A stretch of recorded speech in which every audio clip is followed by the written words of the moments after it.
So just Kind of like old times, like an old friend. yeah, yeah, my plant hasn't died yet.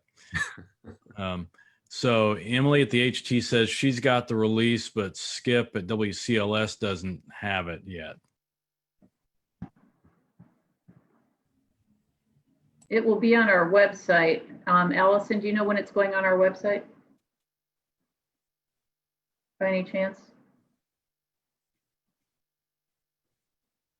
Sorry, I wasn't unmuted. I am actually following up right now, seeing if that's on. We send our Everbridge message out and we link it to that website. We don't link it until that it's up on our website. So I am following up right now to see if that's gotten placed on our website. I don't see it yet, so I think it's happening probably as we speak. Great. I'll look for my message. Thank you.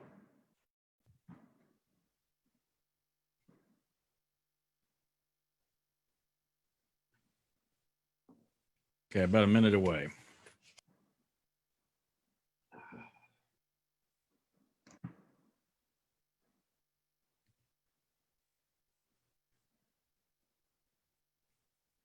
Brian, has there been any major change in hospital status in the last couple days? Continuing to increase slowly. Like a person a day net, kind of like you've been? Yeah. Okay. Both here and Bedford. Okay. We just announced a new case too. I'll mention that in city employment. Okay, I think we can go ahead and get started here. Welcome everybody once again to our weekly community virtual news conference, talking about all things regarding the COVID-19 response here with the city, the county, IU Health, and Indiana University. I'm Chuck Carney, Director of Media Relations for Indiana University. And as always, we are joined by Bloomington Mayor John Hamilton, Monroe County Commissioner Julie Thomas, IU Health South Central Regional President Brian Shockney, Monroe County Health Department Administrator Penny Caudle, Monroe County Emergency Management Director Allison Moore, and IU Assistant Vice President for Strategic Partnerships, Kirk White. And today we will start with Penny Caudle, who has news from the county. I do. Thank you very much. The first thing I actually want to start with has to do with testing. And I'll talk more about that in a little bit as well. But the Optum site, I think most people probably understand that that's kind of a month-to-month thing, and that the state has been providing for our county and our area throughout the state. The Optum site will be in place through August, and then in August they'll determine if they'll continue for another month. So right now the Optum site is up, it's going, will be in place through the month of August. They are really doing a phenomenal job of getting people in. I know that with the heat that they've had to close early some, and that's created some issues for people registering. But when people have registered for and gotten an appointment, they've worked diligently to get those people in, work them in, and have been doing a lot of tests in a short period of time. They are adding some additional staff, we are told, so that they can take more breaks and stay longer, even in when the temperatures are high and the humidity is high. So it should increase their capacity to stay open later and continue that. So we are looking to have some conversations with some community partners about what testing might look like through the winter if the Optum sites are not maintained. With that, I will get to what's really most people are wanting and tuning in for today is probably that new health order. So the health officer, Dr. Sharp, has signed a new health order, and the primary changes that are different from the state are regarding face coverings. There is now a requirement starting today at 5 p.m. for face coverings to be worn. I'll go over this in a little more in detail. I just kind of want to highlight what those things are. There will be additional requirements that go into effect on July 31st of this year, and that will include bars providing only seated service and no bar top service, and some limits to gathering sizes for private and commercial. So let me kind of go through the order a little bit, and then I'll give you a little more information on that. So as we look through the order again, starting today, July 17th at 5 p.m., all individuals must wear a face shield, a face covering, or a mask, and we refer to that as face covering, over the nose and mouth when in an indoor place other than their own home or the home of an immediate family member, or when outdoors in a situation where adequate physical distancing of at least 6 feet is not possible. So that could include outdoor public gatherings. And there's more information. I'm going to highlight what's in this order. I'm not going to go through and read it word for word to you. So we will have it posted. There are some exceptions. And I think if you look at Marion County, this mirrors Marion County in many ways. We looked at various different county orders as we crafted this. Certainly children under 2 are exempt. Individuals with hearing or speaking impairments, where a face covering would be an obstacle. If they have a physical, medical, or health-related reason that's documented. If they're in their physician's office or there's a reason based for their healthcare provider that they would need to remove that. And I'm just going to, there are a few others I wanted to note. Individuals who are engaged in a form of indoor exercise that is incompatible with wearing a face covering, such as swimming. Individuals who are seated at a restaurant or bar or other establishment that serves food or drink. However, individuals that are entering or exiting restaurants or bars, congregating in areas throughout that facility would need to put their face covering on. Individuals who are engaged in outdoor physical exercise, including running, jogging, walking, bicycling, or swimming, if they're in groups of less than 25, would be exempt. And of course, if there's a true emergency, if your building is on fire, we want you out. Safety, we get outside and then socially, put that physical distance between you as a means of protection. Just want to remind everyone that when we are in public places, that 6-foot distance is our first line of defense. And the face covering is sort of that second line of defense when we can't maintain that. All businesses and public accommodations which are open to the public must ensure that all customers or visitors are complying with the face covering and physical distancing requirements found in the first paragraph of the order. We also have a section that academic and extracurricular activities, K through 12 in Monroe County, should follow the Center for Disease Control, the Department of Education, the State Department of Health guidelines and requirements that may be different from this order, but they may also adopt things that are more restrictive that are included in this order. The State Department of Health and the Indiana Department of Education are working very closely, and they're working closely with us. They've hired a liaison to work with the schools and the health departments, and we want to maintain some consistency and options for our students.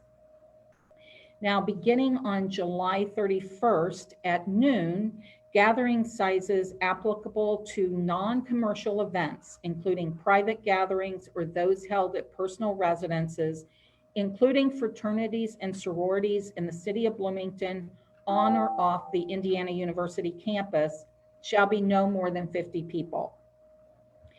Also on July 31st at noon, gathering sizes applicable to commercial gatherings or those held at venues that are in the normal course of their business, offered to the general public for rent or use, those gathering sizes will stay the same. So for indoors, it would be 100. For outdoors, it would be 150. Now, we recognize that there may be times where people need to and want to exceed that limit. And so there will be an exemption process for that. We are preparing those documents now in that application, and it will be posted on our county website. Should be up next week sometime. I don't have an exact date. And at that time, we will start accepting those so that we can process them. I'm sure initially we've got to get everything in place for that. And so I'm sure we'll be a little slower in the beginning than we will be as we move through and adjust to that. So again, patience will be greatly appreciated as we move through this together.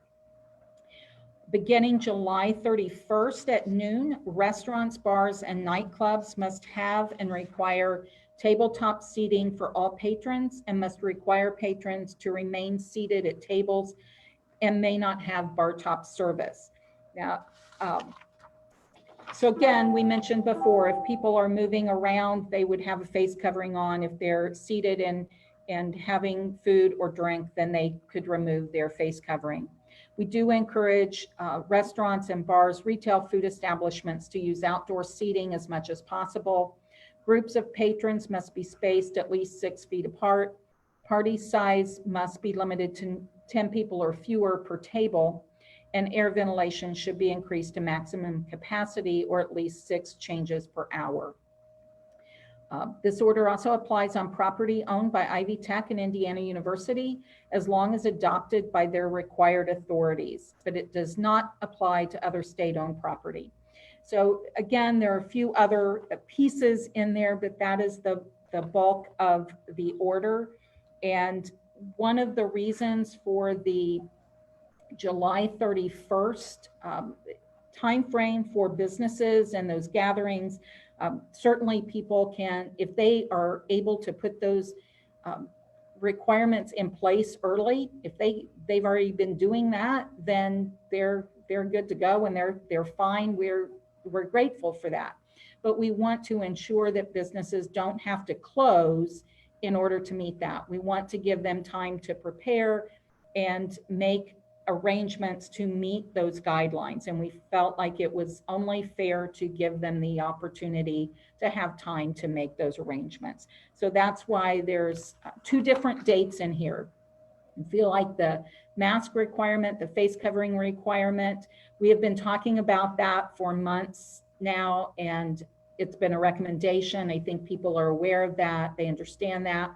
We know that many businesses have already been requiring it, or they're starting to require it. So we felt like that was a much easier thing to put into place right away. And our EMA director, Allison Moore, will be talking more. The county will have face coverings available for people who do not have one, who cannot afford one, and she'll be giving out specifics about how people can obtain those when she speaks. The last thing that I want to address, I know that there's been concerns about businesses, and as some of our numbers increase, there's social media posts lots of things, and some of our businesses, especially retail food, have been posting their plans and their processes. And I applaud the facilities that are really publicly sharing what their plans are. Every business is required to have a plan and to have it available, but to really share that is a little bit different. And so I applaud all those businesses who are doing that. I know that there are lots of places that are saying that they want their employees to get tested repeatedly. And I'm going to speak to that in a moment, but I do want to say that our retail food establishment, our food division is working closely with them, has been, to ensure that they have all the information that they need. When they have questions, they have reached out to make sure that they are cleaning appropriately, that they're taking all the precautions they can to keep their employees and their patrons safe. This is not a foodborne illness. And so I do just want to stress that this is not something that is spread through food, and it is spread by close contact with individuals. So any business with employees who are positive, we are our biggest risk to our coworkers and not the general public who is coming in to get our services. So we just need to keep that in mind. And again, I applaud any business, retail, food, or otherwise, who's willing to just share their plans and give that support and let their patrons know what their processes are and what they're doing.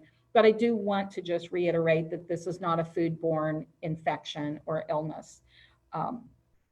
And that a close contact is somebody you are within 6 feet of for 15 minutes or longer, so a prolonged period of time. And I think that, I know, kind of long-winded, there's a lot to say today, but I think that that is the bulk of what I wanted to share. Okay, and of course, you'll be able to take questions later. Absolutely. And we'll next go to Julie Thomas. Hi, Chuck. Hello, everyone. Thank you for being here. I just wanted to start with a huge thank you to our health department, Penny Caudill, Dr. Sharp, the amazing staff, the board. They really help put together an order that makes sense. It's based on science and data. And we know it's something the community has been asking for as well. So it makes a lot of sense to do this. Also a big thank you to Margie Rice and Jeff Cockrell in our legal office. Allison Moore, Emergency Management, thank you for all the coordinating efforts from blood drives, which have been a great success, to making sure that we have face coverings out throughout the community available for people to pick up so that everyone has access to this protection. And a thank you to law enforcement. They're going to help inform, educate, and distribute masks out in the community. The township trustees, fire departments, they're all helping us out, and we cannot thank them enough for that. Do want to let everyone know, remind everyone that the county buildings are open by appointment only. Please contact the department you wish to visit by email or phone. Face coverings are required, and again, they will be provided for you if you need them. We're continuing our effort to distribute signage. It's a bigger version of it, but there's a window decal available at Downtown Bloomington Inc. And the Chamber of Commerce, Greater Bloomington Chamber of Commerce. And also, if you'd like to pick one up, you may do so Tuesdays or Thursdays, 10 a.m. to noon, or 1 to 3 p.m. at the north door of the county courthouse. These are available for free for any business, social service organization, anyone with a commercial building or door that they would like to remind people to wear the appropriate protection. And a big thank you to everyone in the community who does continue to put the we before the me. And wearing those face coverings, it is protecting our local businesses, it's protecting our other community members, and it's so important that we do this. And just a quick reminder, if you are ill, or if you're in any way contacted by a contact tracer from the state, please cooperate. It will help us track any illness in our community. So please cooperate with their efforts. And with that, we'll take questions. Thank you. Okay, next go to Allison Moore. Thank you, Chuck. Yes, as a couple people ahead of me have mentioned, our office has been quite busy this week. Sure that we have maps at various locations for residents in Monroe County that may in fact need released today. And so I'd like to list all of those places that do in fact have those face coverings available. They will be available by appointment for each of these places. So a phone call needs to be held from between the hours of 9 and 3 to request a mask. And then those arrangements can be made at any of these locations. They are the Board of Commissioners office, the Emergency Management of Monroe County's office, and the Monroe County Health Department. The fire departments that are available, that will have these available, are Bean Blossom, Station 6 in Steinsville, Benton, Station 14, Bloomington City, Stations 1, 2, 3, 4, and 5, Northern Monroe Fire, Station 25, Ellettsville, Station 71, Monroe Fire District, Station 22, and Van Buren Fire, Station 29. We also have masks available at many of our township trustees' offices. And those offices that were willing to provide masks for our residents are Bean Blossom, Benton, Clear Creek, Perry, Richland, Salt Creek, and Van Buren. We have each of those addresses and the best number that can be for them to be reached to make that request. It's going up on our county website as I speak right now. And that address is co.monroe.in.us. We also will have a press release with this information for our media as well, so that they can get that information out to our residents so they know how, in fact, to request a mask if one is needed or a face covering if one is needed. Lastly, I want to mention, I know every week I mention these blood drives. They've been so successful. So thank you to all of those that have been very willing and have been able to make those donations. We have our final blood drive scheduled at this time, and that is for July 28th. You do in fact register due to COVID, and you register at redcross.org. And it is going to be held once again at the Monroe County Convention Center. So thank you so much. They've been wonderful to collaborate with and so willing to offer those blood drives at that location. And again, it's July 28th, and you register at redcross.org. And that information is also on our county website. Thank you, Chuck. I'll be available for questions. Okay, let's next go to Bloomington Mayor John Hamilton. Thanks very much. And let me just join in the sincere thanks to our county health officials, experts, professionals, and all the partners, emergency management, county government in general, and all. Just fantastic work, even while you're moving your offices this week. And I just want to thank you so much on behalf of all the Bloomington residents, of course, the whole community wide too, for the excellent step that's taken today. I think it's well designed, thoughtful, based in the science, and it's prudent. And thanks also for offering all the masks throughout the county in collaboration with so many partners. I do want to note also, I think it's worth noting that I appreciate that our governor has allowed local discretion. That's not true in some states around the country. And I want to note that that's an important allowance, if you will, under state law to let local jurisdictions, which he has done consistently in this crisis. Everyone's working to protect our community, and I really appreciate that. It is worth noting that, you know, some of the local data is going the wrong direction. We are moving in the wrong direction in terms of hospitalizations, and I'm sure Brian Chotney can share that too, but doubling in the past week, and young people testing at significantly higher rates, testing positive than they have in the past. I will announce today as well, we just released, we had another city employee, this one at Bloomington Transit employee who announced, we announced today that they tested positive. That's they're a maintenance operator, not a driver. So that's fortunate. And there doesn't seem to be any significant exposure to others, but that's our fourth city employee in the last 4 weeks after we had none in 8 weeks. We see the state 7-day case average that's significantly ticked up in the past couple weeks. So a lot of indicators. Now, it's also really important to note we are not in a crisis locally.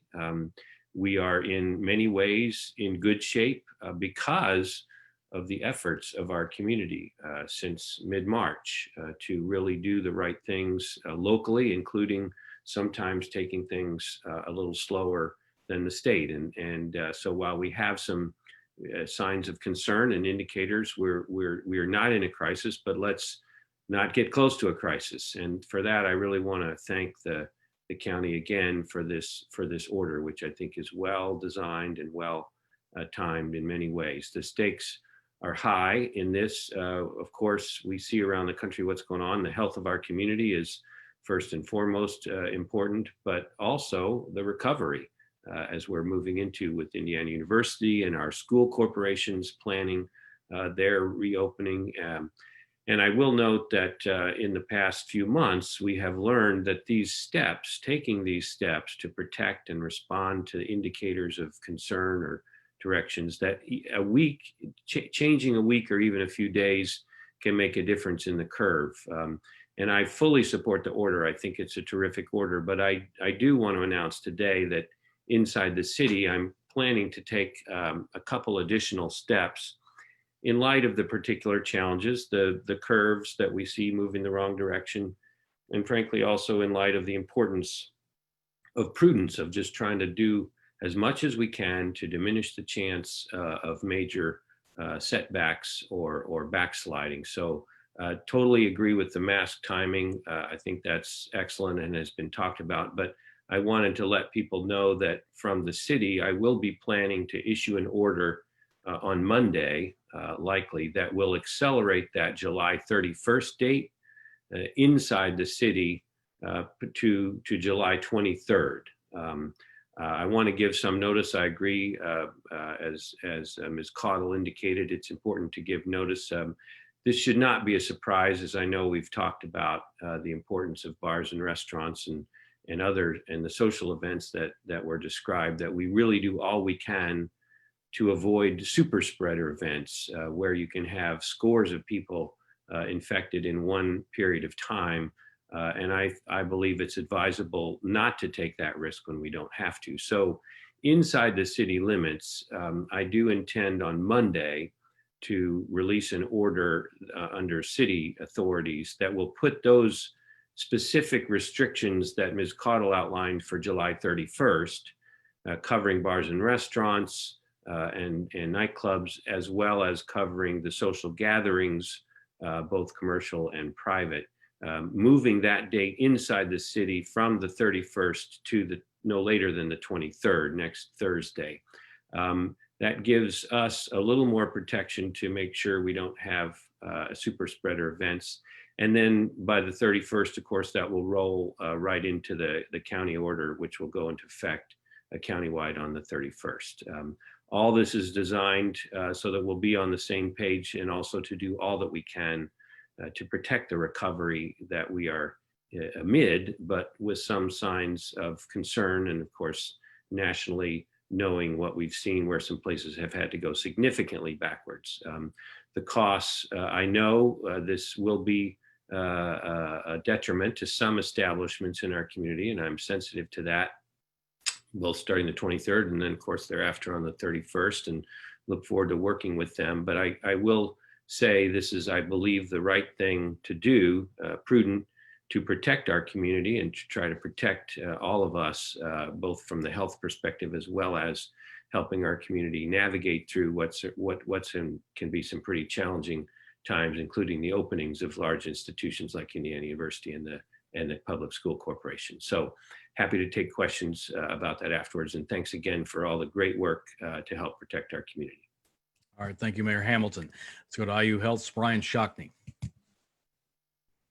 Thank you. And thank you to the leadership of the health department, as well as to the mayor, in ensuring that we have safety in our community regarding this virus, and also we do not overtax our healthcare system.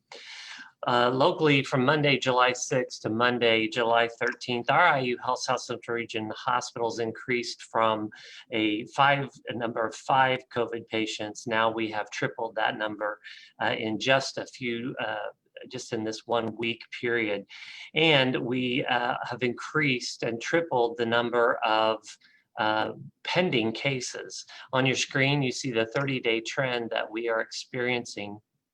And today we're experiencing that same increase to about 1 patient per day. Now we recall that part of the patients are being discharged over this period of time as well. But as you can see, since the end of June, we've continued to see this continued increase. IU Health team members are also experiencing this through community-acquired, not healthcare-acquired, infections, with a doubling of those team members awaiting testing results or in quarantine this last week. The IU Health team is working hard to protect ourselves and others, but we need the community's help. We've been encouraging people to wear masks, physically distance, stay home when sick, and practice good hand hygiene for months. But we're asking you to be even more dedicated to this following these safety practices in the foreseeable future. The new mask mandate is a very good step in protecting our community from the spread of COVID-19. Doctors, nurses, and other healthcare professionals have relied on face masks to protect patients for years in our setting, in all of our settings. Even before COVID, these providers wore masks during procedures such as surgeries and to combat the spread of other germs. They haven't worn masks just when they felt ill. They wear them during times when patients are most susceptible to infection. Presently, our team wears them the entire time they're in one of our facilities because people are susceptible to COVID at all times. But fighting COVID isn't just up to healthcare providers. We need to fight it continually, and we need to fight it as a community. One thing I've heard people say is that it restricts their breathing and is uncomfortable, and there's no doubt in denying that. And it takes time, though, to get used to wearing these masks, but it can be done. And as to the discomfort argument, I do remember the seatbelt laws, and I'm sure there was some argument about the uncomfortableness of seatbelt laws when they went into effect as well. A motto we are using at the IU Health South Central Region is, if you have to ask, wear a mask. We receive many questions every day from our team members, but mostly from patients and visitors and community regarding why, when, where, and how to wear masks. The health department, as well as our website, provide lots of good information on that. We attempt to answer all these questions, but as we know, there are more questions than we can get to on many days. Therefore, we just ask that you adopt our motto. If you have to ask, wear a mask. Do it to protect yourselves and do it to protect our community. And with that, I'll take questions. It's going to be my personal motto. Let's go to Kirk White from IU.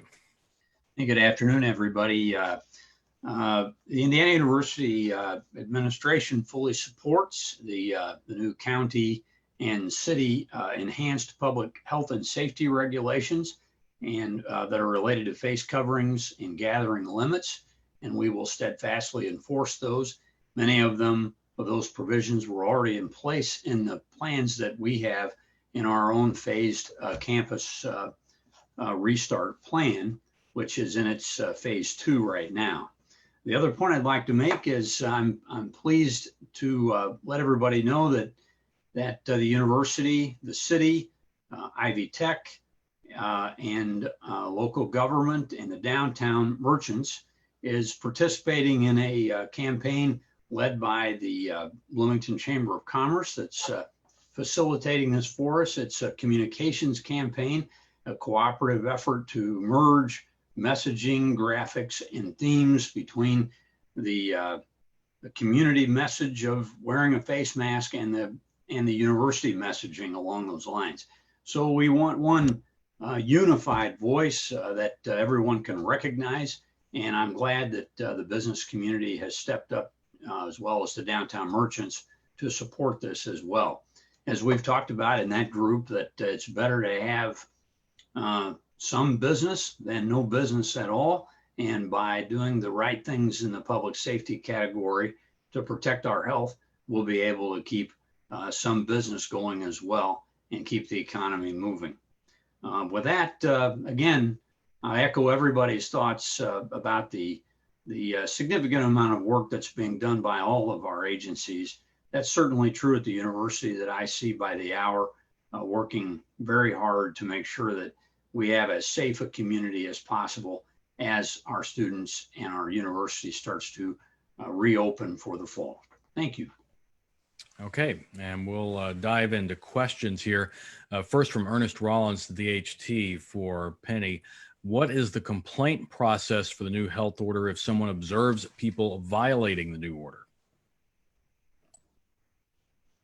Thanks, Ernest. Well, we are putting that into place, and I know that there's lots of things about the order and the time it took, and that frustrated some people. But for us, those are the kinds of things we have to think about. How are we going to do that? And We are in the middle of hiring some additional staff, and there will be an online capability to file a complaint so that we won't have to be taking those just by phone call like we are right now for other complaints. Now, I do want to stress that this order is not about or intended for people to use it to harass or, you know, create conflict between other people. But if you know that a facility is not following the order or something like that, then certainly we will have a complaint process. We'll have more information coming out about that once those forms and the online process is available. So that should come out probably later next week, and we'll be sure to get that to you. I know that there was a second part of that Yeah. question Yeah. that I've So, forgotten. yeah, his question was, can someone or a business be fined or issued a citation if they do not comply? And what are those fine amounts? And will law enforcement assist with the enforcement? Sure. So one of the other things that we are looking at is having the health board put this into regulation form, and that will tighten our ability to use our ordinance violation bureau. And yes, law enforcement would be requested to help us with this, because they may be the people called out to do it, depending on what the situation is. Now, I want to stress the other thing is we have our intention is not about fines. And I want to be really clear about that. Our intention is to educate people, to provide them masks or face coverings if they don't have them, and help people understand the need and the importance of it. So what we want is cooperation and compliance. But if we are put in a position where we have to issue a fine, that will be a possibility, but that would be something we would hope we would never have to do. And Ernest adds this: how do you prove that a person not wearing a face covering has a documented health issue? Are you concerned about people who may use that exemption as an excuse to not wear a face covering? That's a good question, Ernest, and it is part of the challenge of having orders like this, right? It's part of what you have to kind of work through. There are going to be things that will come up in this order or in any health order that we might have that we have to work through simply. But a provider may be able to give someone a statement saying that, you know, this is their situation and they feel it would be detrimental to them if they needed to wear that. I do want to remind people that there was sort of a scam about I can't wear a face covering. So I do want to just kind of keep people alerted to that. There's not just the standard card that says you have that. So those are things that we'll have to work out. Again, I think that most people, you know, most people have been doing this anyway.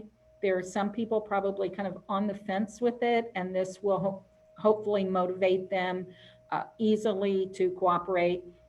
Every law, every health order, there are going to be people who refuse, and we have to deal with that as it comes up. But I will say one thing, I watched this weekend several different places, and we were at a stoplight and there was a business, and I watched a gentleman and his daughter get out of their truck, go to the door of this business, and it happened to be a retail food business, and they didn't have a mask on. They walked to the door, they read the sign on the door that said that they were asking them to wear face covering. I watched them walk back to their truck, get their face coverings, and walk back into that building. So we know that even that sign requirement that we had just for a couple of weeks, it motivated some people. Now they had a mask already, so they clearly weren't unwilling to wear it, but it was a reminder to them. And so I anticipate that that will be the case and that most people will comply with this. Okay, from Dave Askins, the B Square Beacon. This is for Allison Moore. And he says, if you click through to, and he lists the website for the July 28th blood drive, it now says drive full. So that seems like good news. Any chance there will be additional drives scheduled? Yeah, thank you for that. This morning when I checked, there were a couple spots still open. It looks like those are full, and that is in fact great news. We had originally started with a one-time blood drive, and that was so successful that they asked us to do another. Again, that was successful, so we picked up 2 more for the month of July for a total of 4. And they have all been so successful. And so we are working with the Red Cross to see if we can, in fact, to secure some additional dates towards the end of towards the beginning of August. And those have not been secured yet. I can't speak for the Red Cross yet, but they are tirelessly working to see if that is possible. This is a question maybe for a couple of you. The 4th is from Dave Askins again. 4th Street garage construction is active. The county has routine maintenance, routine highway construction going on. Is there any exemption for outdoor construction sites along the same lines as the exemption for outdoor exercise groups fewer than 25 people? If not, will the city of Bloomington and Monroe County be taking active steps to enforce the health order for its contractors working outdoors? Oh, Penny, I was muted, sorry. Dave, there have all along been some exemptions in terms of OSHA and IOSHA for outdoor workers and construction workers. And so those workers that are outside in the heat will need to pay attention if hopefully they can distance as much as possible, but there will be circumstances where they would be exempted, I would assume, and we would have to look to OSHA for some of that guidance. And can I just thank the health department's outstanding amid everything else they're doing. They've been terrific working with sites like that or events, you know, with the parks department or other events. And we really appreciate that as they bring their expertise and help advise on how to protect the safety as they will continue to do. Thank you so much for that, Ms. Cottle. And from Dave again for Mayor Hamilton, asking about the statutory citation, asking if you have that handy for the authority under which you're going to issue the city's order. Yes, I put that in the comments section.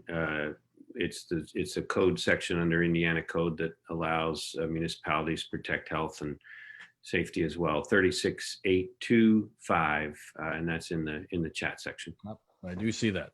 Okay, this is from Ethan Burks for Mayor Hamilton. Did you have a chance to look over the charges? This is not related actually to the COVID brought up in the Vox Booker case earlier today. And do you have thoughts on that? I appreciate it. The short answer is I actually have not had a chance to review those. And I know this press conference, we've been focusing on the COVID issues. I'll kind of, Chuck, I don't know if you want to get into these other issues. I see some others here and happy to do that in the right way. Let's move, make sure we answer our COVID questions first. And if we have some time at the end. I'll let you manage that. Thanks. Yeah. So this one from Ethan for Brian Shockney. How will the hospital prepare for the possible influx of patients when students return to Bloomington? First of all, let me say we're happy to have the students back in Bloomington. Bloomington feels alive. It always feels alive, but it feels more alive when the students are back here, having been a IU graduate. I appreciate all that comes with that. We are prepared. Our incident command, we are ready to expand our services if need be. The other thing is that our students at that age group, while that is a very increasing percentage of those who are being tested are testing positive, they don't get as sick as our upper age groups, and so they don't require as much hospitalization.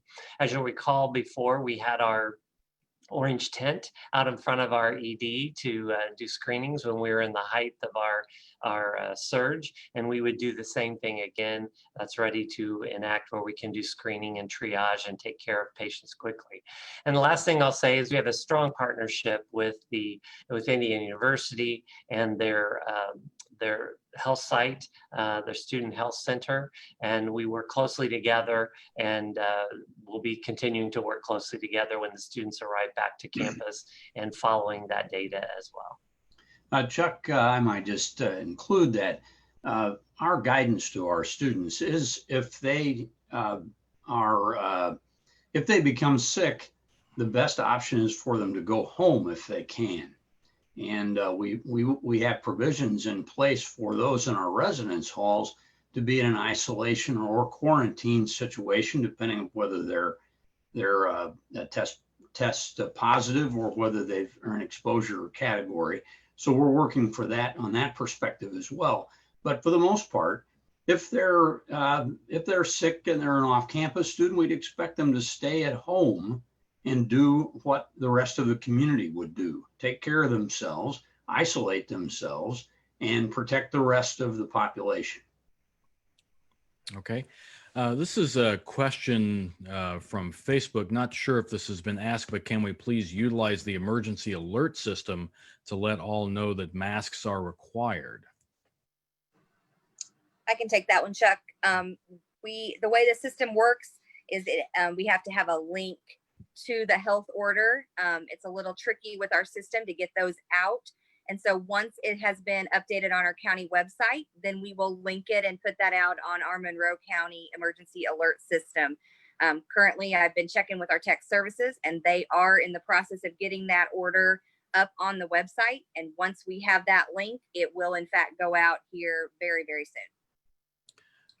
Question from Skip Daly at WCLS. Is there an expiration on today's new order? And that would go to Penny. Skip, there is not. It will be in effect until it is revised or repealed by the health officer. Okay. And this is for Penny, also from Ernest Rollins. Given the ease of getting tested and with more places receiving patrons again, does the health department recommend people getting tested often? Ernest, I'm glad you asked that question. That was one of the things I wanted to come back to a while ago, and I totally forgot. We encourage people to be tested, certainly if they are symptomatic, if they're high risk, if they have been exposed, if they're a close contact, or if they feel like they've been in a situation or a place where the risk to exposure may have been great. If someone has never been tested and they're concerned, then certainly testing can be done. I would not recommend that people are just routinely, randomly testing every couple of weeks or so, for two reasons. And one is the tax that can put on our system. We know that, again, as people come back and, we see our numbers going up, we don't want to be using those resources to test people that aren't infected or aren't changing behaviors. We want to change behaviors. Testing is not prevention. And so that's the first thing. With these hotspots that are across the country, one of the things that the state has indicated that they are starting to see is that materials and things are again kind of getting to be in short supply in some areas. And even some of the supplies the state has been expecting are being diverted to other hotspots. So we want people who need to be tested or are concerned about an exposure or an event to certainly be tested. But just to test repeatedly and not change behavior really isn't what we need. What we need is for all of us to be practicing prevention. We need to be distancing. We need to be wearing those face coverings. We need to be staying home if we're sick.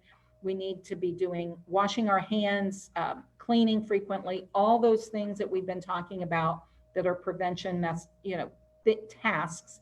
Those are the things we need to be doing, quite honestly, so that we don't feel like we need to be tested unless we have symptoms or are named as a close contact or something like that.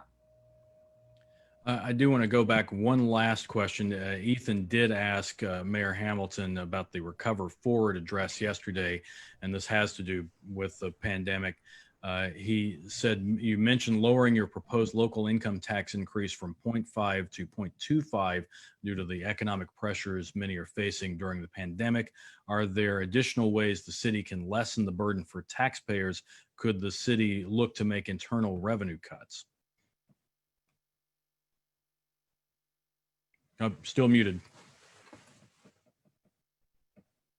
The short answer is come to the budget hearings, which will start next week, but absolutely, we're looking at all kinds of changes in city operations that we've been doing since then. And as I tried to indicate yesterday, this is a balance between trying to make sure we continue our basic operations, which will require some use of reserve funds that we'll have available, while also being what I call a counter-cyclical government, meaning in these very tough times, one of the most important roles of government is to try to minimize the harm and damage and hurt to others. So we'll be both trimming our sails, tightening our belt internally, but we don't expect layoffs. And we do intend to, I'll be asking the city council for a $2 million special appropriation to try to help the community recover more quickly, both in kind of the social service side as well as economic sector. And I think that's a good role for government. But the budget will have lots more details for the many millions of dollars we'll be allocating for next year. Okay. And I am going to squeeze in one more for Penny. This is from Skip Daly, WCLS. Will the county health department be issuing information on proper usage of face coverings, the difference between styles, the do's and don'ts, when they need to be discarded, how they need to be discarded, and how to manage them when not being worn? Certainly, Skip, and that information has been on our website, and we've shared that through social media, and we will again be sending those messages back out for individuals, absolutely. And that information can also be found on the CDC website, on the State Health Department website. Okay. All right. I think we're going to leave it there. And there is no truth to the rumor that a face mask violation is 15 yards and loss of down. Is that correct? That is correct. The final thing that I guess I would say is just to remember that the county's order goes into, the face coverings goes in today at 5 p.m. and the other items go in on the 31st. And that's when we'll be addressing those things. Okay. All right. We will do this again next Friday at the same time at 1:15. Thanks everybody for joining us. Thank you, Chuck, for your support. Thank you.